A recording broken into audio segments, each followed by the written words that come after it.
After my pre-recorded presentation, we will have a question and answer session with Dalal and Mona from University Libraries.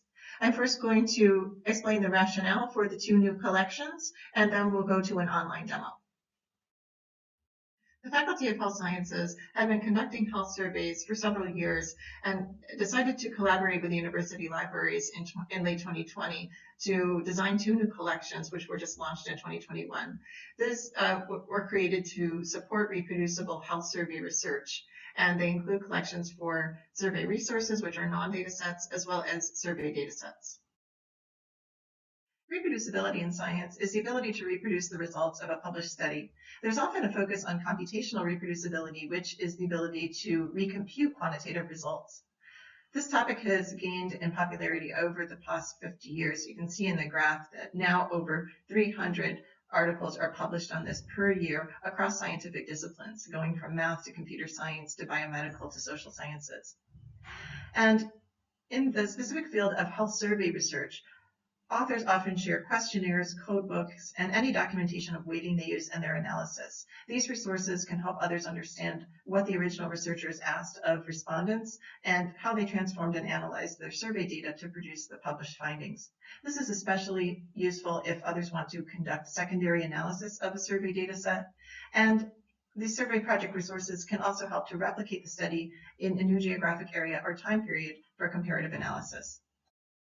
So by now you're probably wondering, how can you contribute to one of these collections? So if you're a health survey researcher, you would realize that you probably do have a lot of these files for your previous or ongoing projects. So I would like you to consider contributing to one or both of these collections. And if you are going to contribute a replication package, we do ask that you use the project tier documentation protocol. And if you're not able to do a whole replication package, then of course, if you do submit data files, we definitely need the codebooks, but you are also asked to consider contributing codebooks and data dictionaries even without the data files, because that could still be useful to others.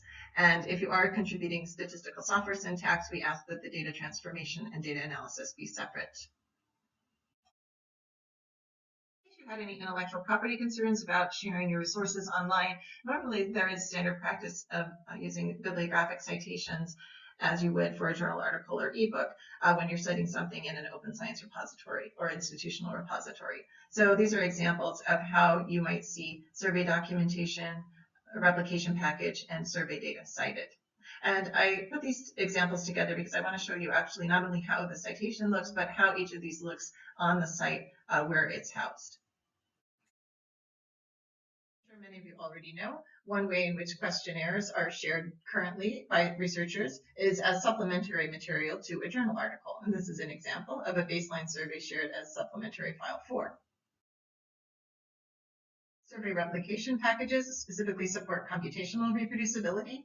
In this case, the authors have posted SAS and Stata, data sets, and syntax. They have not posted a questionnaire because they use census data, and those questionnaires are online on the census website. Use dataset is provided in several formats for the different popular statistical packages. They're also providing the codebook, the questionnaire, and the user guide. And it is on the ICPSR repository website. These 4 highlighted references in our list are all the AUB health survey research projects. Similarly, we can find them on the AUB ScholarWorks website, so we have all 4 of these here, and each of them provides downloadable questionnaires in Arabic and English, as well as smartphone and tablet data collection forms in the Kobo Toolbox format. So this has been a brief introduction on how the new collections support reproducibility.